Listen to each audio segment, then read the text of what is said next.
Whether you're picking and grinning or just grinning, grab a drink, pull up a seat. It's time for Roots Music Rambler. Turn it up.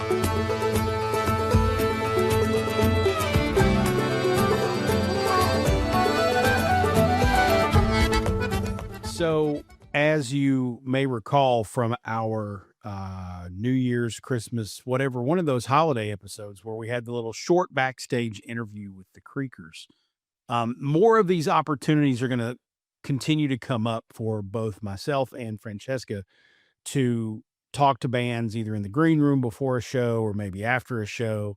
And every now and then we have these opportunities where we're both not able to coordinate this virtual interview, but we have access to artists. And so we want to take advantage of it. So we've been thinking about doing some one-off, not regularly scheduled, but when we have one of these interviews in the can, somehow we've recorded it, doing what I'm calling backstage episodes. And so we're thinking about rolling those out there. So you may see some episodes enter your feed over the next few weeks. We're experimenting with it. It's going to be a much shorter show, a much shorter interview. They'll probably be 5, 10, 15 minutes long max. I'll come in and do a little intro to say, hey, it's a backstage episode.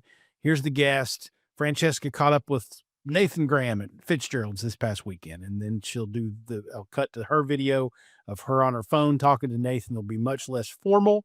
They'll be much shorter, but it gives us an opportunity to bring more access to the artists that we're running into as we kind of go to events and whatnot, to all of you. And so I thought I'd throw that out there and let everybody know that we're going to try to start doing that. And then also I've only really thrown this idea out at Francesca once, and it was via email. So Francesca, have I lost my mind, or is this a good idea? No, I think it's a great idea. You and I go to enough shows and festivals and whatnot. And even when we don't try to talk to the artists, it seems like it just happens, right? I don't know. You seem to have the luck of being in the right place at the right time, like with the Creekers, with your backstage interview with them. And and luckily, I've gotten to know a lot of local artists, and I run into them occasionally, and I can just be like, "Hey, want to record for a couple of minutes? Tell us what you're up to." Yeah. Even past guests, Yeah, right? Like, for sure. like this weekend, I'm gonna go see Brandon Good and Sparkle Carcass, and they're both friends of the show, and who's to say I won't be able to record a couple minutes with one or all of them, to see what they've got coming up, anything exciting going on. So, I think, and it's just, I think logistically for us, you and me, it's, it's a good thing because we go to a lot of shows, we meet artists, we talk to them, and then we're always like, hey, by the way, we have this podcast. Here's our card. We'll catch up with you to have you on the show, and then for one reason or another, it doesn't end up happening. Right. So I think when we're right there in the moment, before, after a show, I think that is a great time to catch an artist. And we could also provide live feedback, and perhaps we've got video or pictures from the performance that we can augment the episode with. So yes, Yeah. I think it's a great idea. Yeah, I think so too. I was thinking back as I kind of, I was kind of producing and editing the episode with the Creekers, and I thought, because the podcast has grown enough now that publicists and PR firms and whatnot kind of know who we are, and we can get media passes to certain events, and we can get access to artists before they go on stage or even after they come off stage, because we have a little bit more legitimacy, because we've been around for a while now and we're pretty consistent about doing good shows. I think the PR people are like, hey, we'd like to get our artist on your show. And I'm like, well, I'm coming to see them play at Headliners next week. Why don't I just grab them, an hour before they go on stage or maybe after the show? And it's easier for us to grab people for 5-10 minutes around an event than it is to schedule a Zoom call and make sure the PR people know what's going on and it's all coordinated and everybody agrees and people show up on time and actually have the equipment they need to sound and look good and all that kind of stuff. So it's just an opportunity for us to, have more artists and more episodes, but we're going to call them Roots Music Rambler Backstage, so that when you see the episode title, when it drops in your feed, you'll know, oh, this is like a 10-minute one. This is a quick one that I can listen to on my commute to work or when I take my break or whatever, rather than these longer, more extensive interviews, which we're still going to do, certainly. That's the core of the show and what we like doing. But I was actually just thinking the other day, because I've been trying to reach out to Vincent Neil Emerson because I'd love to get him on the show. Mhm. If we had been doing this backstage thing back when Unbroken Circle happened, I probably could have gotten him for 5 minutes backstage at that event, and we would have had him on the show already. So I think it's going to open up the opportunity for us to have more artists on. And certainly, to your point, like if you catch up with Brandon or Sparkle Carcass or Nathan Graham or something, I know our audience would love to hear what they're up to, especially like Nathan Graham hadn't been on the show for a couple of years. So Right. it'd be great to get an update from him and all that kind of stuff. So just another opportunity for us to do it. They're going to be shorter episodes. The way we'll sort of build this out is Frank will record hers, I'll record mine. She'll send them to me. I'll probably come on and do a quick intro, probably without her, to just say, hey, we've got a backstage episode. Frank caught up with Nathan Graham. Here we go. And it's going to be quick, but it'll give us the ability to bring you more stuff and more updates on more artists, which more is good, right? Yeah. Yeah. And I mean, our listeners are tuning in to our show because they appreciate the music and they respect the artists and the artistry. And, perhaps some listeners have found new favorites because of our show. That's And right. if we get to catch up with them again, the artists, that's more incentive to listen. So yes, I think all around it's just a really good idea and I'm excited to be doing it. Yeah. So look out for Roots Music Rambler backstage episodes coming your way soon in the feed.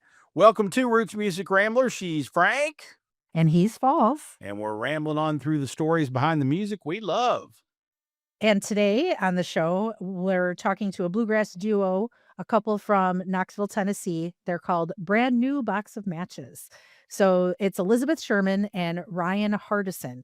They started out playing bluegrass covers after realizing their mutual music interests and that it could lead to playing live together. Then someone asked them if they wrote original songs. So they did. They started to, and then they wrote a bunch of them. Yeah, their first couple albums were all cover tunes. The last couple, though, have been all originals, and now they are set to release another album in 2026 with more originals. Elizabeth has an amazing voice, and the two harmonize really well. Their music is both traditional and familiar, but also kind of fresh and new, which is nice. Yes, yes. So Falls interviewed them for his radio show, but their story and journey to writing and recording is interesting. So we wanted to share an example of how two people who just love music can evolve to become professional musicians, which a lot of us would love to do, myself included, but I can't sing to save my life. So we're sharing that conversation with you today. Yes, indeed. I first came across Brand New Box of Matches when I saw a cover of Rolling My Sweet Baby's Arms hit my feed on Spotify. And so I dug in and listened to what they were doing, the singles that they'd been putting out recently, and I really dig what they're up to. So we'll hear more from Elizabeth and Ryan today on the big program. And of course, we will have our Pickin the Grinnin segment where Falls and I recommend new music to you as well. So be sure to stick around for that. And stick around after this quick break, too. We'll hear from our sponsors who make this show possible. When we come back, bluegrass duo Brand New Box of Matches will join us. This is Roots Music Rambler.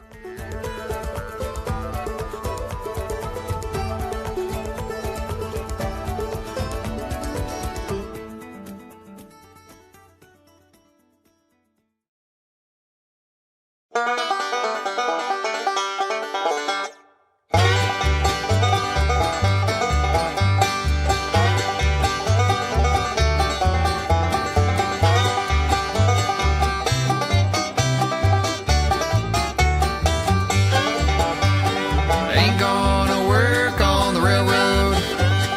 Ain't gonna work on the farm. Lay around the shack till the mail train comes back and roll in my sweet baby's arms. Roll in my sweet baby's arms. Roll in my sweet baby's arms. Lay around the shack till the mail train comes back and roll in my sweet baby's arms. Welcome back to Roots Music Rambler. That was the song Roll in My Sweet Baby's Arms, a cover from today's guests' brand new box of matches. Sat down with Elizabeth and Ryan not too long ago, so let's jump into the interview. I guess the first place I want to start is, how did you all meet and start playing? That's something that I have not been able to ascertain. Well, we met we were a couple. That's how we did it. You know what I'm saying? We didn't even play music together much. We had a little bit in the early days. I mean, when we first met, we started dating. She didn't play the upright bass yet. She played the piano. And so I'd talk her into bringing her electric piano over, and I tried to get her to do bluegrass tunes on her electric piano. And it turned out it didn't sound like bluegrass very much. But it took a couple years to finally, I bought a bass for another reason. And then she said, I want to learn how to play this bass. And I said, well, you're in luck. I'll teach you how to play it. And she said, do you know how to play the bass? I said, I do not, but I can teach you how to play it for sure. Yeah. That's interesting. Yeah. Well, you know, I'd let her play when she played a bad note and say, don't do that one. And then every time she, positive reinforcement, That's how it works, right? No, did I teach you how to play the bass or not? Yeah, you did. Yeah. Yeah. Taught me basic bluegrass. Yeah. Basic bluegrass song structure and everything. And then from there, we just kind of went to a lot of bluegrass jams and a lot of learning, Yeah. Yeah. Back in like 2018, 2019, we went to a lot of bluegrass jams together. I was already going to jams. I was already in another band and all this other stuff at the time, but she wasn't too familiar with the genre from a jamming standpoint, from a listening standpoint for sure, but not from a jamming standpoint. So got a lot of, right before the pandemic, got a lot of good time at jams, and she learned a lot that way. And that really set us up for wanting to sort of get out and play together as a duo. And we played our first gig almost 6 years ago to just this week. And then we booked another gig the week later, and then we had a gig booked for that spring, and it never materialized because of the pandemic. Of course.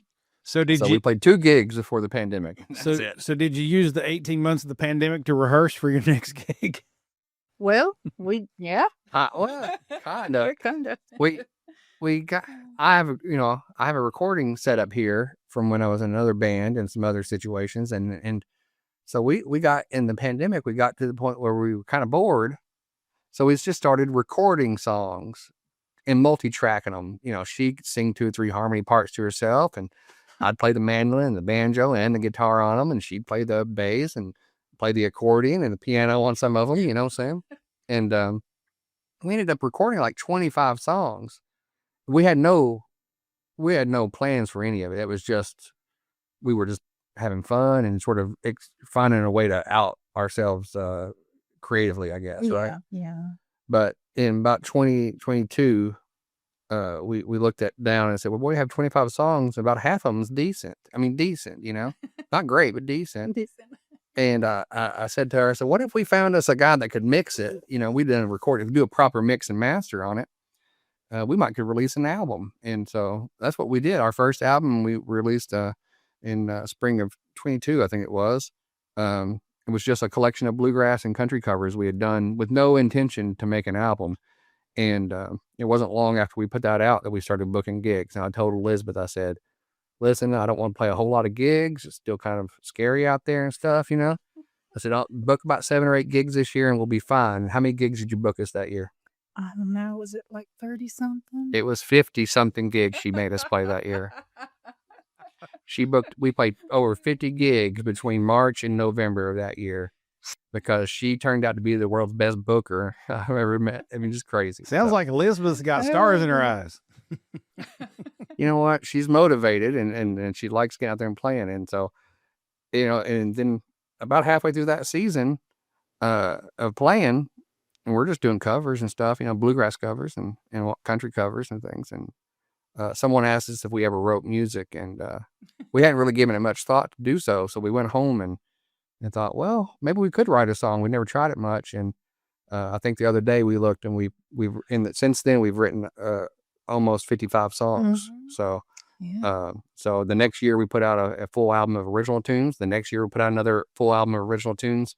And then we put out some singles this year with the original tunes, and we got more we're going to record this winter as well. So we've put out almost 25 or 30 original tunes. And there's some we haven't put out because they ain't worth putting out. But some of them, some of them are decent. Some of them are decent, but some of them aren't. That's how it goes, though. But it just kind of all took off from there. Yeah. So Elizabeth, tell me about music. Where did music come into your life? Like growing up, when did you learn it? When did you take hold of it? So probably church, growing up in church, a lot of church and gospel music. And a lot of it was a cappella. A lot of times there weren't instruments necessarily. So, I would have that foundation and the melody and like understand the songs and everything and sing them, but hadn't put them to an instrument, got down with an instrument and tried to play it. So it was that's kind of my origins is church singing. Yeah. What about you, Ryan? Oh, I was in punk bands when I was a teenager. But even when I was a teenager, though, I grew up watching the Andy Griffith Show, and I was pretty enamored with the banjo and the Dillards from that show.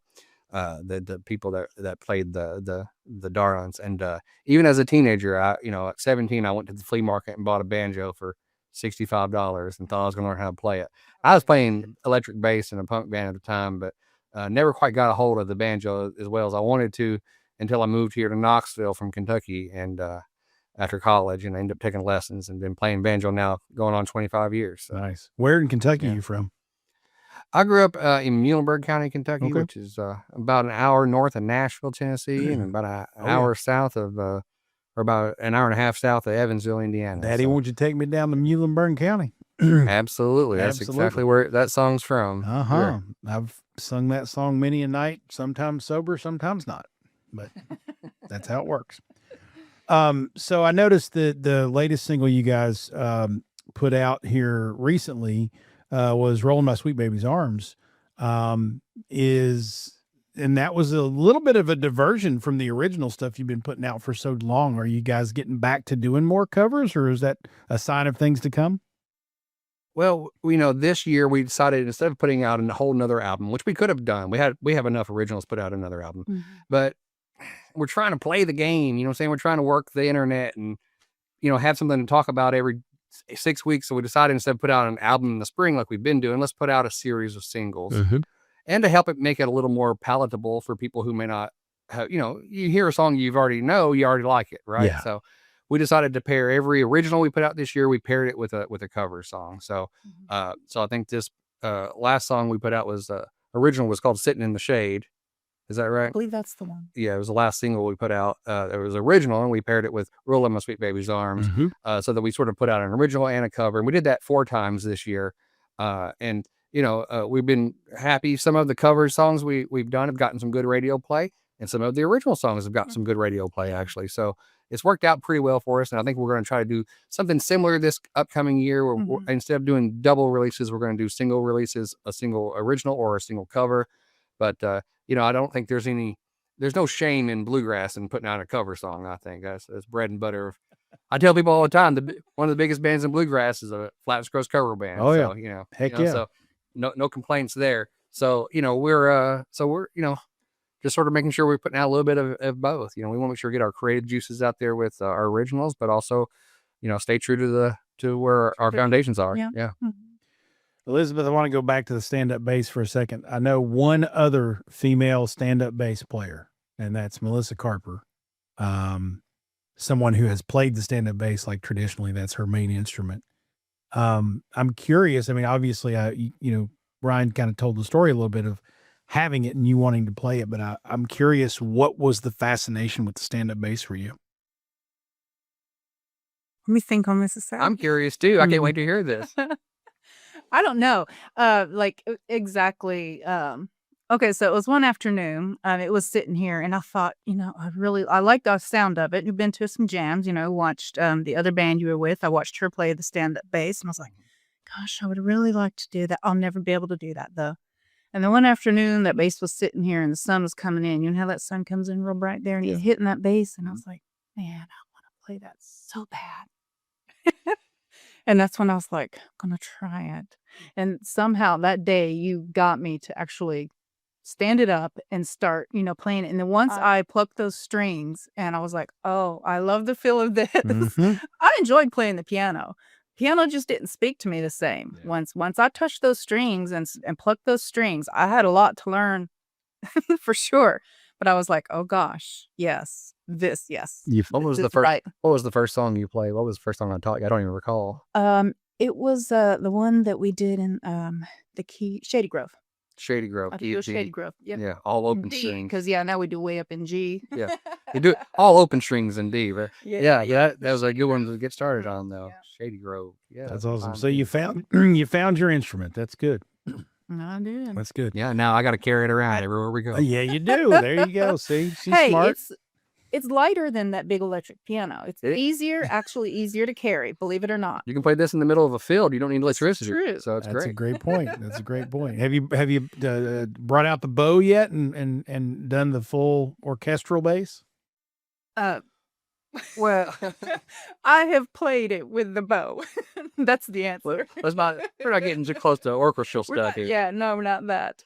No, it's on some of our recordings. We added that to it. You know, early on when we started doing our first original album, we talked a little bit about like, do we want to record this like it's the two of us? So when we perform, it's just the two of us.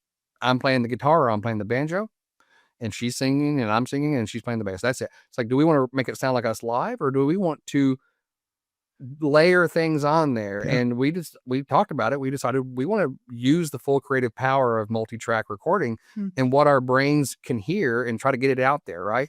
And so there have been many songs that she'll play both, plucking the bass or slapping the bass, but then this part she'll do bowing on her. Sometimes we double it up and do them both. And it's the same way. A lot of the songs we do will have 2 and 3 mandolin parts. Most bands don't have 3 mandolin players, but our recordings do.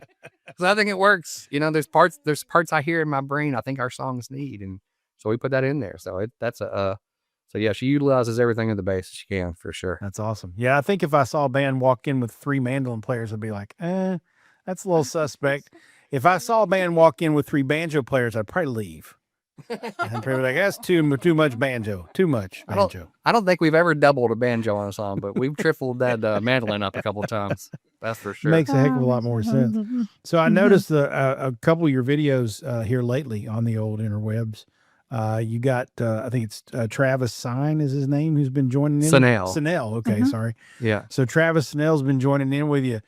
Any chance you guys are expanding the band? No, I don't. We're not expanding the band officially. We have good friends. Travis Snell is a guitar player, and he's played on some of our albums. We've had him come in and do some guest work on our albums. And our friend Ethan Ferguson plays the fiddle and auto harp. And we love jamming with him. We love playing with him. And there are certain gigs out there that we know that we're going to play for 3 hours. Well, golly, that's a lot of work. Yeah, it is. And so, I kind of always joke, if me and her play Salt Creek, it's 1 minute and 20 seconds long. But if I play it with them, it's 4.5 minutes. Now you can really eat up that 3 hours good with 2 extra people, Yeah. So, we'll bring them in when we're doing some really long gigs, or we're doing a gig where people are really looking for more of a full band traditional sound.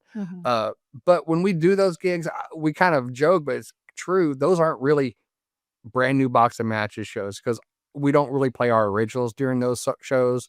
We might do 1 or 2, but we won't do the full thing. We usually don't do as much comedy. We don't do as much talking to the audience and stuff.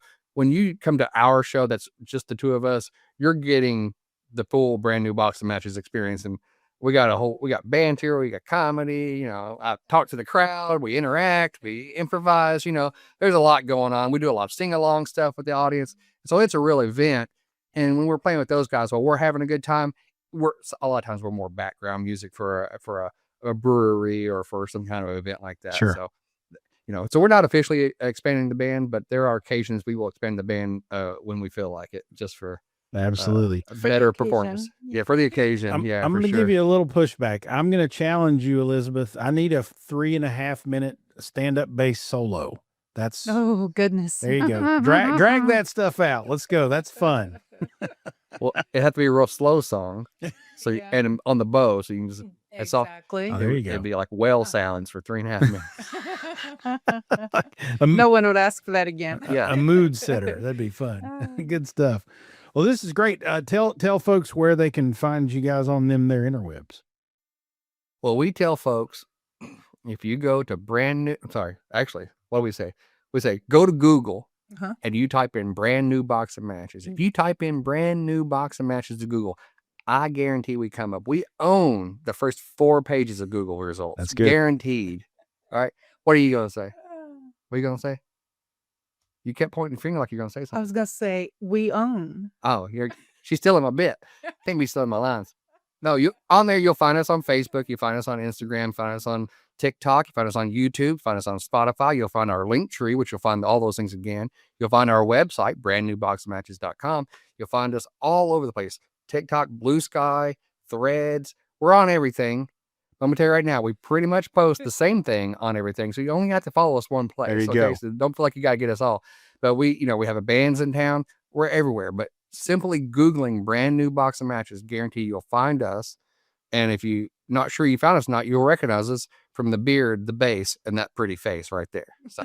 Very well done. I like it. That's good stuff.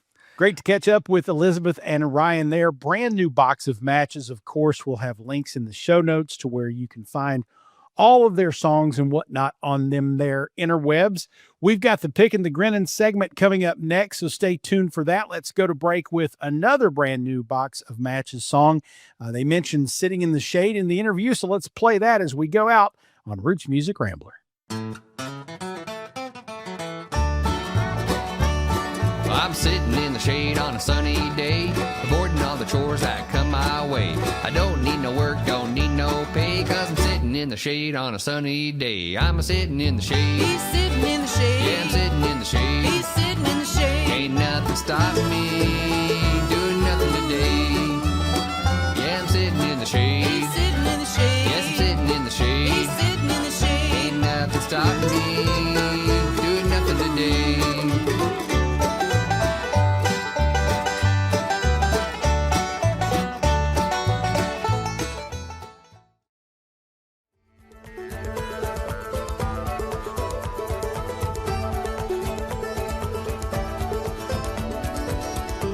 Welcome back to Roots Music Rambler. Brand new box of matches. I think you'll enjoy diving into their catalog and listening to their tunes. A lot of fun, upbeat stuff. They've got some really good covers of traditional bluegrass songs. And then, of course, the original stuff they've been putting out recently is really good as well. So nice to have Elizabeth and Ryan on the big program.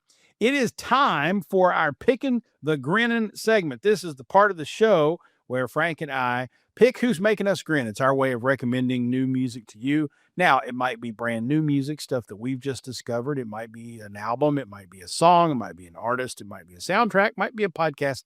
Could be a lot of different things, but it's the way that we recommend things to you to listen to or go out and find. And so, Frank, what do you have in your Pickin' the Grinnin' chamber? But what bullet is in your chamber for this week on the Pickin' the Grinnin'? Oh, well, that's an interesting way to put it. Okay, so my pick for today is a band out of North Carolina, from Durham, North Carolina. And I saw them a couple months ago opening for S.G. Goodman. Mm. And so I think that alone probably gives it away who it could be. But the band is called Fust, F-U-S-T. And again, they're from Durham, North Carolina, from the South. And they've got that Southern fried guitar rock sound going. And, I'll be honest, I listened to them before seeing them live. And I was like, okay, yeah, they're okay. And there was one song that I did like more than the others. But then when I saw them live, when they opened for SG, I was like, okay, all right, they're bona fide, I dig it. So the song that I am referencing is called Mountain Song. And it just, it sounds exactly as the title would imply. And it's just got a really neat melody to it. And that's the one that kind of hooked me. And then again, seeing them live, I was like, all right, I'll give them another go. Nice. So I think you guys should listen to them as well. Okay, Fust, F-U-S-T. We will do some downloading and some perusing with our earballs on that. All right, so my Pickin' the Grinnin', as you all know, I host a weekly radio show on WXCC FM back in Williamson, West Virginia / Pikeville, Kentucky. And part of my challenge on that show, I play Americana music, but I play a lot of favorites with Appalachian artists. And so people from Kentucky, West Virginia, Virginia, Tennessee, etc. It can be any part of the Appalachians, but Central Appalachia is really the focus because that's where the audience is. And as I've been researching, I've been trying to, I know I have to overcompensate for my knowledge, awareness, and familiarity with Kentucky artists by going out and actively seeking West Virginia artists, etc. And so I've been doing a lot more deep dives into artists from West Virginia. And I found one that I really, really like a lot. Her name is Olivia Ellen Lloyd. She's a singer-songwriter from West Virginia originally. I don't remember off the top of my head what part of West Virginia, but that doesn't really matter. But she has been doing some background work for the backing vocal work for the likes of Lizzie No, Emily Scott Robinson, who incidentally is going to be our guest on the next episode of Roots Music Rambler. She's also done backing vocals for Renee Rapp, so she's getting out there and doing some singing. But she's got a really, really good new album out that I've really been digging into. She's got 3 or 4 albums out already. But I've been really digging into this most recent album, which made a lot of the top Americana and country album lists in the last year or so. The album is called Do It Myself, and it's got a number of really, really good singles off of it. I've played a couple of them on Appalachian Echoes for the audience there, but Olivia Ellen Lloyd, and I'm going to have her as a featured artist on the radio show, which means she may come to bear on an interview here on Roots Music Rambler at some point as well. But I'm really excited about her music, and I'm excited about you guys getting out and listening to it and telling us what you think. Olivia Ellen Lloyd, will make sure there are links to her and, of course, to Fust in the show notes at rootsmusicrambler.com. So excited for y'all to see and hear that. Yes. There we go. All right. I think that's going to wrap up an episode. We've done a Look at that. nice expeditious job this week of brand new box of matches. Of course, they play really fast and all upbeat and stuff, so it's kind of easy to keep it tight. Of course, it also helps that I don't have bourbon in that cup, but there you go. Roots Music Rambler is a production of Falls and Partners, copyright 2026. Our theme music is Sheepskin and Beeswax by Gentacorum. Join us online at rootsmusicrambler.com and make sure you mash that subscribe or follow button so you remember to join us for the next Hoe-Down and Throwdown. She's Frank. He's Falls. And whatever you do, kids, ramble on.